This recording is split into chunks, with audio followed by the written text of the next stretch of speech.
Global Afrique Live. Écho du Palais, un procès instructif et inattendu. Bienvenue à notre couverture approfondie du procès du général Félix Kadanga, une affaire qui continue de captiver l'attention nationale. Aujourd'hui, nous vous invitons à plonger dans les détails de cette procédure judiciaire exceptionnelle qui révèle des rebondissements inattendus et pose des questions essentielles sur la sécurité intérieure de l'État et le fonctionnement de la justice. Le général Kadanga face à la justice. L'accusation porte principalement sur deux infractions majeures. La première concerne un complot allégué contre la sûreté intérieure de l'État, une question qui soulève des inquiétudes sérieuses quant à la stabilité de la nation. La seconde infraction est liée à des tracts distribués aux troupes, accusant les colonels Massina et Sogouyou d'être responsables de l'assassinat de Madjoulba. Selon l'accusation, ces tracts étaient destinés à semer le trouble au sein des institutions de la République en incitant les troupes à la révolte. Cependant, le général Kadanga, en admettant sa participation à la création et à la distribution de ces documents, conteste fermement cette interprétation. Il affirme que son intention n'était pas de déstabiliser les institutions, mais de riposter aux allégations émises par Massina et Sogouyou, qui le désignaient comme le coupable de la mort de Madjoulba. Cette controverse a donné lieu à des échanges enflammés entre les parties, jetant une lumière crue sur la complexité de cette affaire.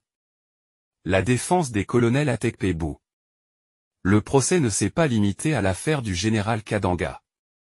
Les colonels Atekpebou ont également été appelés à la barre, accusés d'entrave au bon fonctionnement de la justice pour avoir établi une commission d'enquête parallèle à celle mise en place par le chef de l'État. Leur commission avait été créée par décret présidentiel avant l'assassinat de Madjoulba, avec pour mission d'élucider diverses affaires, y compris des incidents au sein de l'armée. Notons que cette commission, dont les accusés étaient membres, rendait directement compte au chef d'état-major général et au président lui-même, renforçant ainsi leur position quant à la légitimité de leurs actions. Cependant, un débat a éclaté lorsqu'il est apparu que la commission spéciale avait été créée 3 jours après l'assassinat, alors que le procureur de la République, actuellement en charge de l'accusation, s'était rendu sur les lieux du crime dès le 4 mai. Cette révélation a soulevé des questions cruciales concernant le non-respect du Code de procédure pénale, qui exigeait la sécurisation des lieux du crime jusqu'à la fin des enquêtes. Ces 4 jours d'attente ont potentiellement compromis l'intégrité des preuves et l'impartialité de la procédure.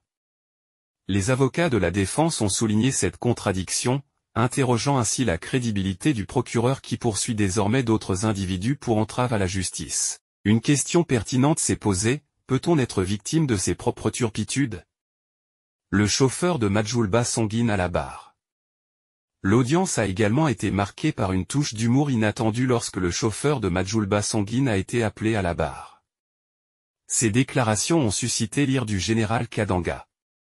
L'avocat de Sanguine a alors fait une suggestion audacieuse en demandant au général s'il envisageait d'embaucher son client comme chauffeur. La réponse du général, empreinte d'autorité, a été mémorable, lui, vilain comme ça. Peut-il être le chauffeur de qui? Une coupure d'électricité inopportune.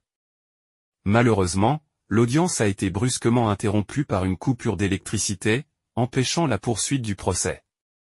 Ce contretemps inattendu ajoute un élément de suspense à l'affaire, rappelant que la justice peut être entravée par des événements imprévisibles. Rendez-vous est pris pour lundi prochain pour la suite de cette affaire captivante et complexe. L'affaire Kadanga sanguine, un cas intrigant à suivre.